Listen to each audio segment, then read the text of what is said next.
ituring mga hirap, masayang nagdiriwang, magalang tayong lahat. Si Jesu Kristo'y nabuhay, nanaig sa kamatayan. Alleluia, Alleluia. Simulan po natin ang ating pagdiriwang sa ngalan ng Ama at ng Anak at ng Espiritu Santo. Amen. Ang pagpapala ng ating Panginoong Jesucristo, ang pag-ibig ng Diyos Ama, at ang pakikipagkaisa ng Espiritu Santo naway sumainyong lahat. At sumaiyo rin. Mga kapatid kay Kristo at mga kadiboto, muli tayo po ay tinipon ng ating Nuestro Padre Jesus Nazareno bilang kaanib ng angka ng Diyos. Tinipon niya tayong lahat sapagkat mahal niya tayo. Kaya dumulog po tayo sa ating maawaing Panginoon na nagpapatawad ng lubos. Inaamin ko sa makapangyarihang Diyos At sa inyo mga kapatid, naluba akong nagkasala sa isip, sa salita at sa gawa at sa aking pagkukulang. Kaya't isinasamo ko sa mahal na Birheng Maria, sa lahat ng mga anghel at mga banal, at sa inyong mga kapatid, na ako'y ipanalangin sa Panginoong ating Diyos. Kaawaan tayo ng makapangyarihang Diyos. Patawarin tayo sa ating mga kasalanan at patnubayan tayo sa buhay na walang hanggan. Amen. Panginoon, kaawaan mo kami. Panginoon, kaawaan mo kami. Kristo, kaawaan mo kami. Kristo, kaawaan mo kami. Panginoon, kaawaan mo kami. Panginoon, kaawaan mo kami. Manalangin tayo. Ama naming makapangyarihan, pakundangan sa pagpapakumbaba ng anak mong masunurin, ibinangon mo sa pagkadapa ang sangkatauhang masuwayin. Ipagkaloob mo sa amin ang banal na kagalakan upang kaming sinagip mo sa kaalipinan ay magkamit ng iyong ligayang walang katapusan sa pamamagitan ni Jesucristo kasama ng Espiritu Santo magpa sa walang hanggan. Amen. Magsiupo po ang lahat. Asa mula sa mga gawa ng mga apostol. Noong mga araw na iyon, nabalitaan ng mga apostol at ng mga kapatid sa buong Judea na tinanggap din ng mga hentil ang salita ng Diyos. Kaya't nang umahon si Pedro sa Jerusalem, siya'y pinuna ng mga kapatid na Hudyo. Nakituloy ka sa mga hentil at nakisalo sa kanila, sabi nila. Kaya't isinaysay sa kanila ni Pedro ang buong pangyayari buhat sa pasimula. Nasa lungsod ako ng Jope at nananalangin nang magkaroon ako ng pangitain. Mula sa langit ay inihugos sa kinaroroonan ko ang isang tila malaking kumot na nakabitin sa 4 na panulukan. Pinagmasdan ko itong mabuti at nakita ko roon ang lahat ng uri ng hayop, lumalakad at gumagapang sa lupa, pati maiilap at mga lumilipad sa himpapawid. At narinig ko ang isang tinig ng nagsabi, "Tumindig ka, Pedro. Magpatay ka't kumain." Subalit sinabi ko, hindi ko po magagawa iyon, Panginoon. Hindi ako kumakain ng anumang bagay na itinuturing na marumi o di karapat-dapat. Muli kong narinig ang tinig mula sa langit. Huwag mong ituring na marumi ang mga nilinis ng Diyos. 3 ulit na nangyari ito, at pagkatapos ay binatak na pataas sa langit ang bagay na iyon.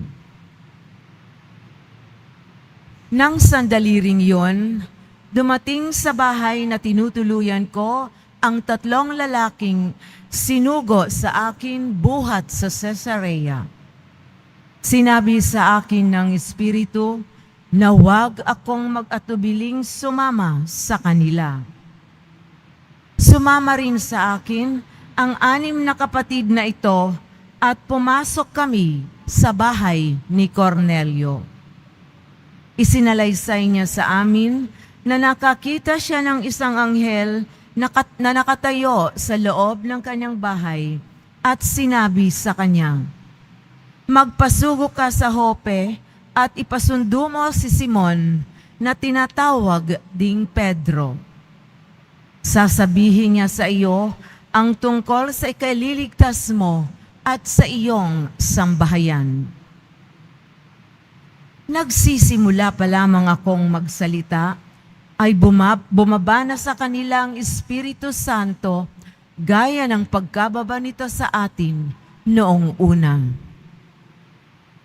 At naalala ko ang sinabi ng Panginoon, "Si Juan ay nagbibinyag sa tubig, ngunit bibinyagan kayo sa Espiritu Santo."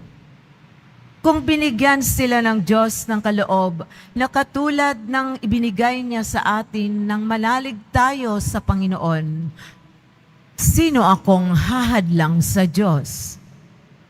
Nang marinig nila ito, tumigil na sila ng pagpuna at sa halip ay nagpuri sa Diyos. Kung gayon, sabi nila, ang mga hintil may binigyan din ng pagkakataong magsisi at magbagong buhay upang maligtas. Ang salita ng Diyos. Salamat sa Diyos. Aking kinasasabikan ang Diyos na nabubuhay. Aking kinasasabikan ang Diyos na nabubuhay. Kung paanong yaong batis ang hanap ng isang usa, gayong hinahanap ang Diyos ng uhaw kong kaluluwa. Aking kinasasabikan ang Diyos na nabubuhay. Nananabik ako sa Diyos, Diyos na buhay, walang iba. Kailan kaya maaaring sa harap mo ay sumamba? Aking kinasasabikan ang Diyos na nabubuhay. Ang totoo't ang liwanag, buhat sa iyo ay pakamtan, upang sa Siyon ay mabalik sa bundok mong dakong banal, sa bundok mong pinagpala at sa templo mong tirahan. Aking kinasasabikan ang Diyos na nabubuhay. Ang dambana mo, O Diyos, ako naman ay dudulog. Yamang galak at ligaya ang sa aki iyong dulot. Sa saliw ng aking alpay, magpupuri akong lubos. Buong lugod na awit ako sa Diyos na aking Diyos. Aking kinasasabikan ang Diyos na nabubuhay. Magsitayo po ang lahat.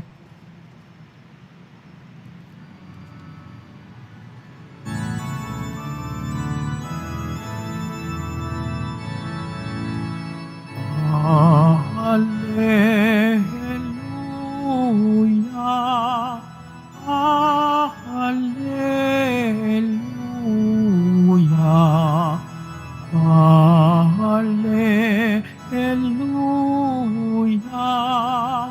hallelujah, hallelujah.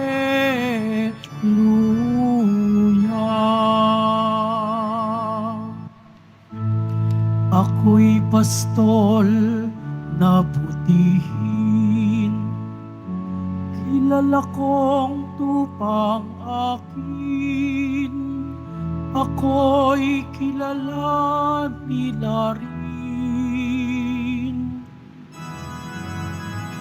Hallelujah, hallelujah, hallelujah,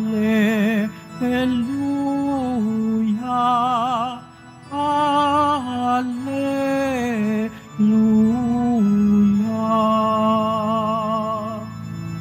Sumainyo ang Panginoon. at sumaiyo rin. Ang mabuting balita ng Panginoon ayon kay San Juan.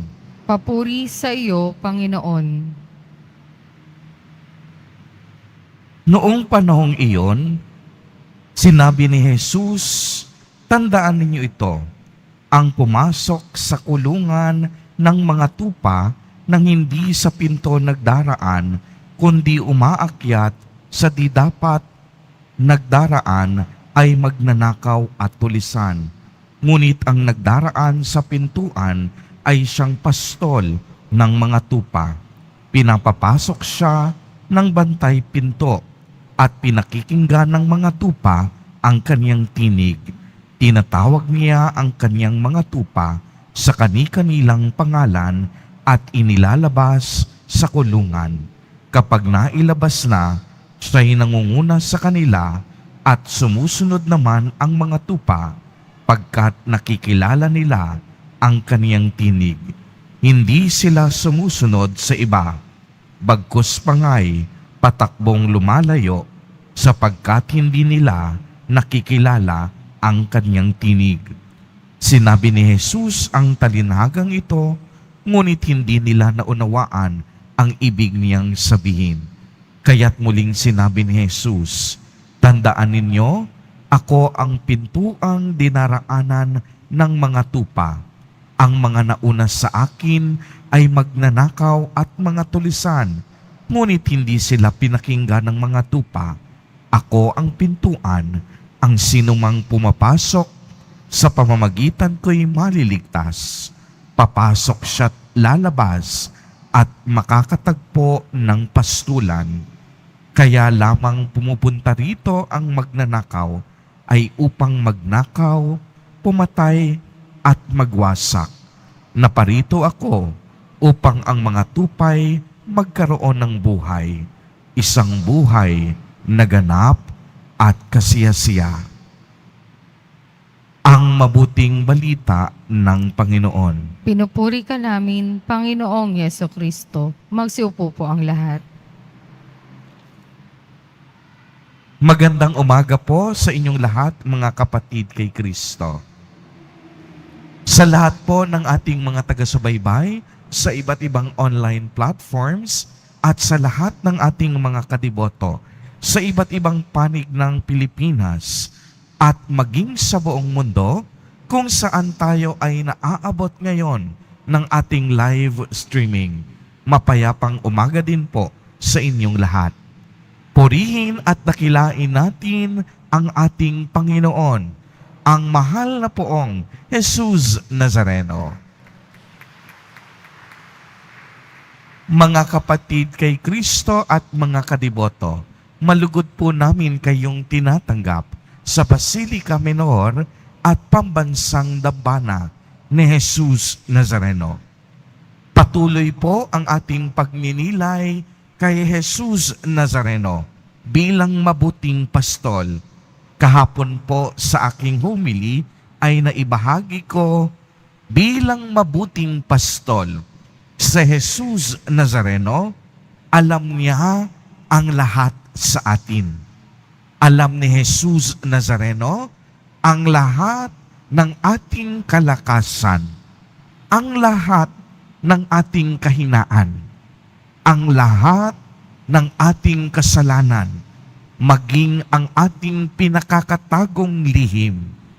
Kilala tayo ni Jesus Nazareno sapagkat ang mabuting pastol, kilala niya ang lahat ng kaniyang mga tupa.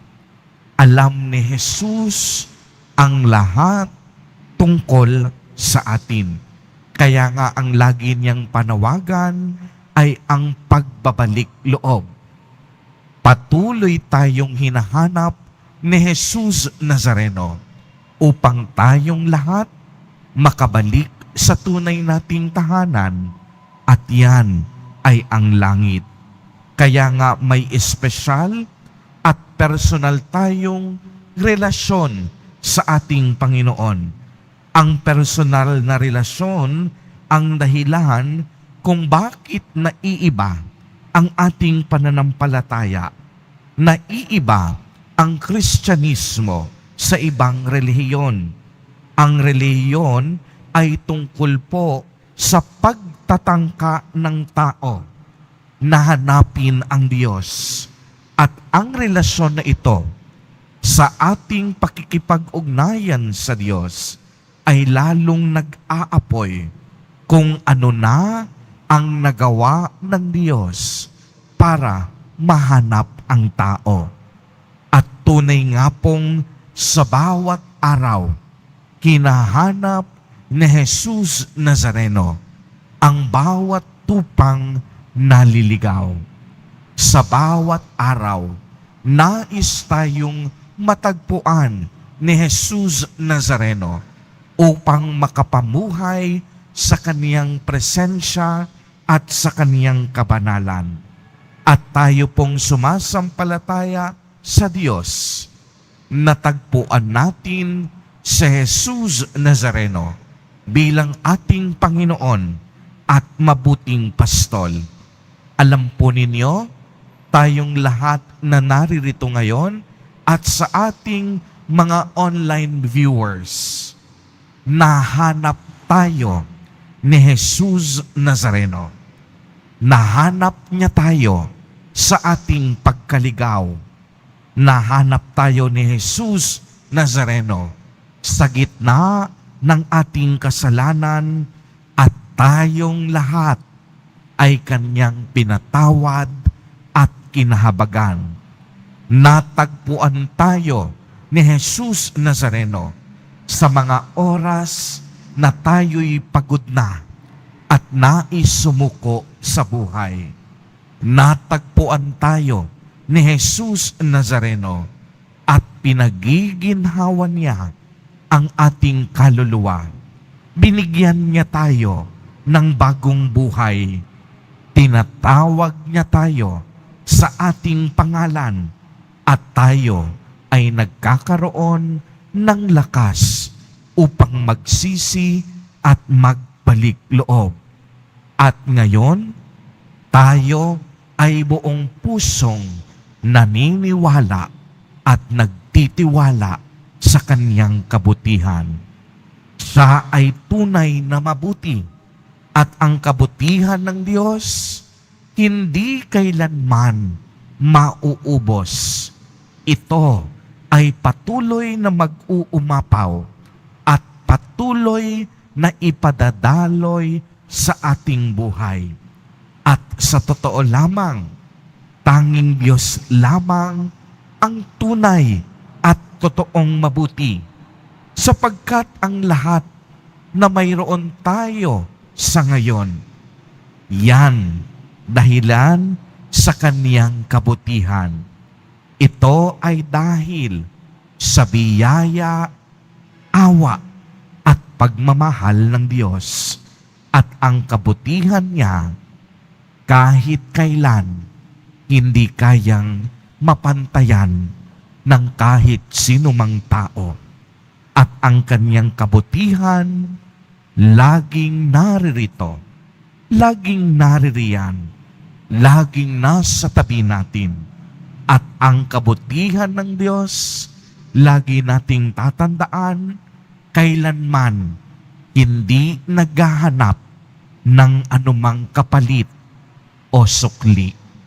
Ang kabutihan ng Diyos, inaanyayahan tayo upang lalo tayong maging mas mabuti, mapagmahal, at kagaya niya, manatiling tapat sa Diyos Ama. Mga kapatid kay Kristo at mga kadiboto, anuman ang iyong kulay, kalagayan o estado sa buhay, maitim, maputi o kayumanggi, mayaman ka man o mahirap, ikaw ay mahalaga kay Jesus Nazareno, ang ating mabuting pastol. At kahit makalawa, makatlo, o paulit-ulit niyang ialay ang kanyang sarili, gagawin niya iyon upang tayo'y matagpuan at magkaroon ng buhay na walang hanggan. Amen. Purihin at dakilain natin ang ating Panginoon, ang mahal na poong Jesus Nazareno. Magsitayo po ang lahat.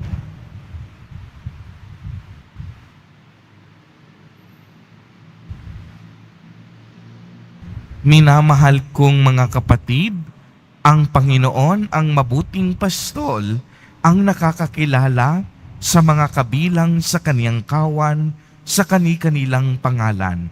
Ialay natin ang ating mga panalangin sa Diyos na taglay ang pagtitiwala sa kaniyang pag-ibig sa atin. Sa bawat panalangin at kahilingan, ang atin pong itutugon, banal na pastol, panatilihin mo kami sa iyong pangangalaga. Banal na pastol, panatilihin mo kami sa iyong pangangalaga. Ang Santo Papa, ang pastol na hinirang ng Diyos, naway gabayan tayo sa matuwid na daan. Manalangin tayo. Banal na pastol, panatilihin mo kami sa iyong pangangalaga. Ang mga mananampalatayang Kristiyano, naway maging iisang kawan na nasa pangangalaga ng iisang pastol. Manalangin tayo. Banal na pastol, panatilihin mo kami sa iyong pangangalaga. Ang mga kabataan, naway magkaroon ng buhay at lubos na magkaroon nito sa pamamagitan ng katapatan sa mabuting pastol. Manalangin tayo. Banal na pastol, panatilihin mo kami sa iyong pangangalaga. Ang mga may sakit at mga nagdurusa, naway magtiwala kay Jesus ang mabuting pastol na dumating upang iligtas ang mga nawawalang tupa. Manalangin tayo. Banal na pastol, panatilihin mo kami sa iyong pangangalaga. Ang mga yumao, naway makapasok sa pintuan ng kulungan ng mga tupa at magdiwang kasama ng pastol at bantay ng kanilang mga kaluluwa. Manalangin tayo. Banal na pastol, panatilihin mo kami sa iyong pangangalaga. Amang lubos sa kabutihan, ginagbayan mo kami sa matuwid na daan. Ang iyong anak ay laging nasa aming tabi, upang kami ay patnubayan. Bigyan mo kami ng kapanatagan sa pagtugon mo sa aming mga panalangin sa pamamagitan ni Jesus Nazareno na aming Panginoon. Amen. Magsiupo po ang lahat.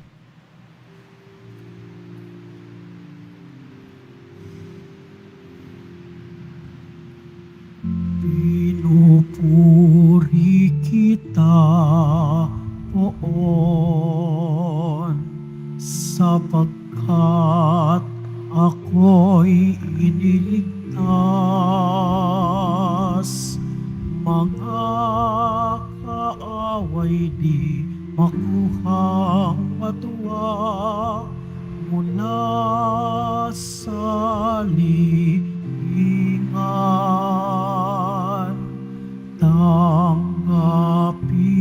mo, O Panginoon, ang alay ng bayang nagdiriwang. Puhunan mong bigay ang alak at tinapay, handog ng pagkabuhay. Magsitayo po ang lahat. Manalangin kayo mga kapatid upang ang paghahain natin ay kalugdan ng Diyos amang makapangyarihan. Tanggapin nawa ng Panginoon itong paghahain sa iyong mga kamay sa kapurihan niya at karangalan sa ating kapakinabangan at sa buong sambayanan niyang banal. Ama naming lumikha, tanggapin mo ang mga alay ng iyong sambayanang natutuwa, ang pagkabuhay ng iyong anak na niloob mong aming ikatuwa ngayon ay papagbungahin mo ng galak na manatili sa amin habang panahon sa pamamagitan niya kasama ng Espiritu Santo magpa sa walang hanggan. Amen. Sumainyo ang Panginoon. At sumaiyo rin. Itaas sa Diyos ang inyong puso at diwa. Itinaas na namin sa Panginoon. Pasalamatan natin ang Panginoong ating Diyos. Marapat na siya ay pasalamatan. Ama naming makapangyarihan, tunay ngang marapat na ikaw ay aming pasalamatan. Ngayong ipinagdiriwang ang paghahain ng Mesiyas, ang maamong tupa na tumubos sa aming lahat. Kaya kaisa ng mga anghel na nagsisiawit ng papuri sa iyo, nang walang umpay sa kalangitan, kami nagbubunyi sa iyong kadakilaan. Santo, Santo, Santo, Panginoong Diyos ng mga hukbo, napupuno ang langit at lupa ng kadakilaan mo, o sana sa kaitaasan, pinagpala ang naparirito sa ngalan ng Panginoon, o sana sa kaitaasan, magsiluhod po ang lahat.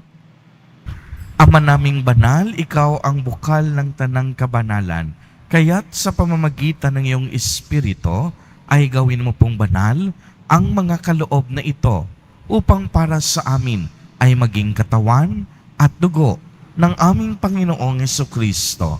Bago niya pinagtiisang kusang loob na maging handog, hinawakan niya ang tinapay, pinasalamatan kaniya, pinagati-hati niya iyon, iniabot sa kaniyang mga alagad at sinabi, "Tanggapin ninyong lahat ito at kanin.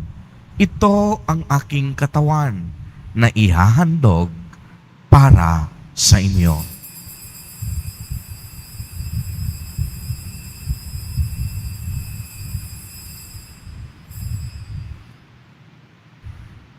Gayon din naman noong matapos ang hapunan, hinawakan niya ang kalis, muli kanyang pinasalamatan. Iniabot niya ang kalis sa kaniyang mga alagad at sinabi, "Tanggapin ninyong lahat ito at inumin. Ito ang kalis ng aking dugo, ng bago at walang hanggang tipan, ang aking dugo na ibubuhos para sa inyo at para sa lahat sa ikapagpapatawad ng mga kasalanan. Gawin ninyo ito sa pag-alaala sa akin."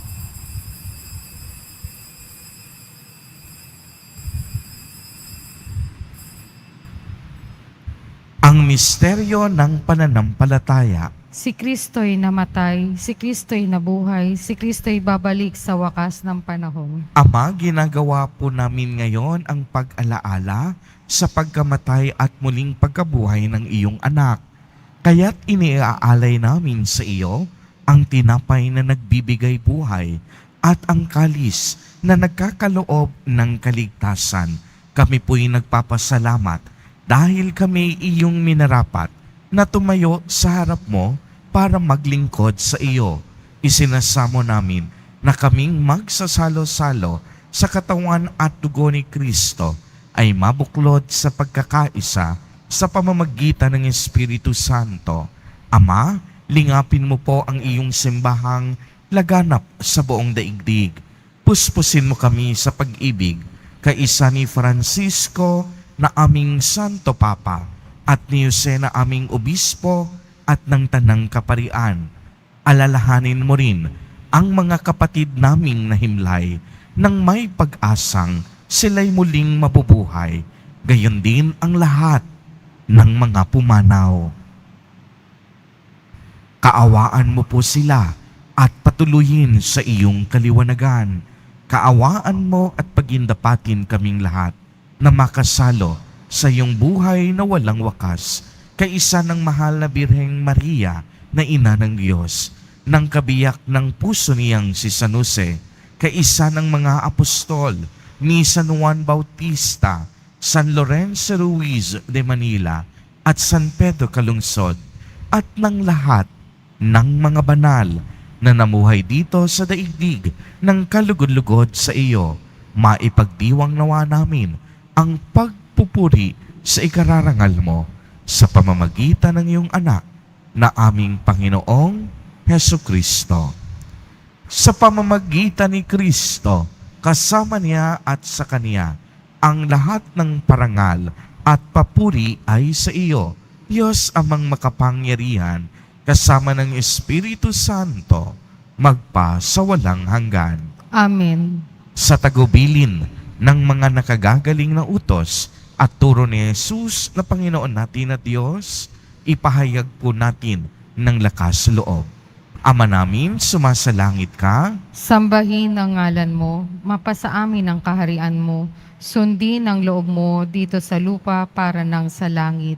Bigyan mo kami ngayon ng aming kakanin sa araw-araw at patawarin mo kami sa aming mga sala para ng pagpapatawad namin sa nagkakasala sa amin. At huwag mo kaming ipaintulot sa tukso at iadya mo kami sa lahat ng masama. Hiniling po namin na kami iadya sa lahat ng masama, pagkalooban ng kapayapaan araw-araw, iligtas sa kasalanan at ilayo sa lahat ng kapahamakan, samantalang aming pinananabikan ang dakilang araw ng pagpapahayag ng tagapagligtas naming si Jesucristo. Sapagkat iyo ang kaharian at ang kapangyarihan at ang kapurihan magpakailanman. Amen. Panginoong Jesucristo, sinabi mo sa iyong mga apostol, kapayapaan ang iniiwan ko sa inyo. Ang aking kapayapaan ang ibinibigay ko sa inyo. Tunghayan mo ang aming pananampalataya at huwag ang napakarami at paulit-ulit naming pagkakasala. Pagkalooban mo po kami ng kapayapaan at pagkakaisa ayon sa iyong kalooban, kasama ng Espiritu Santo, magpa sa walang hanggan. Amen. Ang kapayapaan ng Panginoon ay laging sumainyo. At sumaiyo rin. Magbigayan po tayo ng kapayapaan sa isa't isa. Kordero ng Diyos na nag-aalis ng mga kasalanan ng sanlibutan, maawa ka sa amin. Kordero ng Diyos na nag-aalis ng mga kasalanan ng sanlibutan, maawa ka sa amin. Kordero ng Diyos na nag-aalis ng mga kasalanan ng sanlibutan, ipagkaloob mo sa amin ang kapayapaan. Magsilod po ang lahat. Mga kapatid kay Kristo at mga kadiboto, narito po ang ating Nuestro Padre, Jesus Nazareno. Siya po ang ating mabuting pastol. Lumapit po tayo sa Kanya at magbalik loob. Siya ang kordero ng Diyos. Siya ang nag-aalis ng mga kasalanan ng sanlibutan. Mapapalad po tayo na inaanyayahan sa Kaniyang piging. Panginoon, hindi ako karapat-dapat na magpatuloy sa iyo, ngunit sa isang salita mo lamang ay gagaling na ako. Ipagsanggalang nawa tayo ng katawan at dugo ni Kristo para sa buhay na walang hanggan. Amen.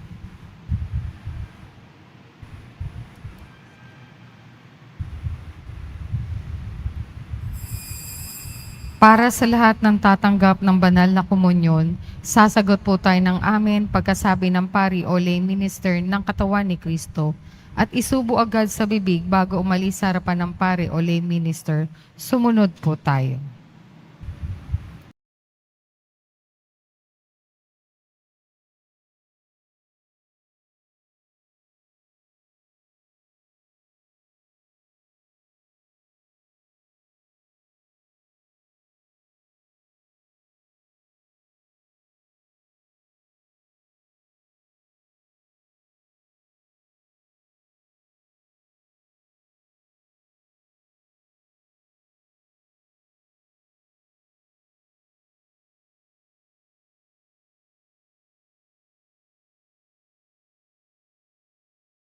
Tunghayan mo at lingapin ang iyong sambayanan na minarapat mong makinabang sa piging ng pangmagpakailanman. Ipagkaloob mong kami maluluhating makarating sa pagkabuhay na magtatampok sa amin sa iyong piling sa pamamagitan ni Jesucristo kasama ng Espiritu Santo magpa sa walang hanggan. Amen. Sumainyo ang At Panginoon. sumaiyo rin. Pagbabasbas. Mahal na Poong Jesus Nazareno, inihayag mo sa pamamagitan ng krus ang walang maliw na pag-ibig ng Diyos sa sangkatauhan. Pakinggan mo ang kahilingan ng iyong angkan na nagsusumamo sa iyo. Makamtanawa nila ang iyong katugunan at tanggapin ang kasagutan na may utang na loob na tinatanaw. Basbasan din po ninyo ang mga daladala nilang mga imahen at dasalan. Sa pamamagitan ng bendisyon na ito, naway maalala nila ang mga pangako nila noon sa binyag na ikaw ang kanilang iibigin at paglilingkuran bilang Panginoon magpa sa walang hanggan. At pagpalain po kayong lahat at ng inyong buong pamilya ng makapangyarihang Diyos, Ama, Anak, at Espiritu Santo. Amen. Humayo kayong taglay ang pag-ibig at kapayapaan ng Poong Jesus Nazareno. Salamat sa Diyos.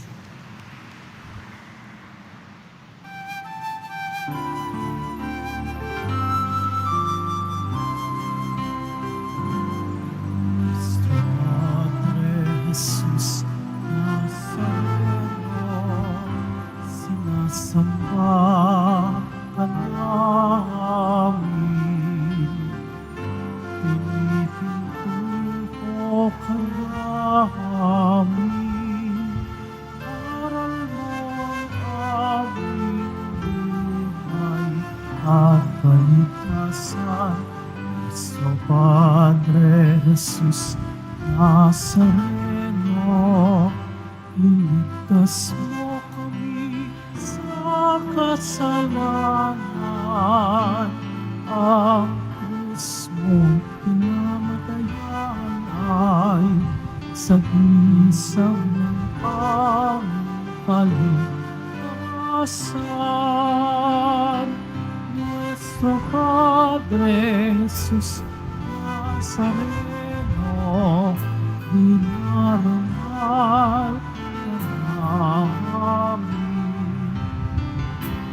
Nuestro Padre Jesus Nazareno, niluwalhati ka namin. Nuestro Padre Jesus Nazareno, dinarangal ka namin. Nuestro Padre Jesus Nazareno,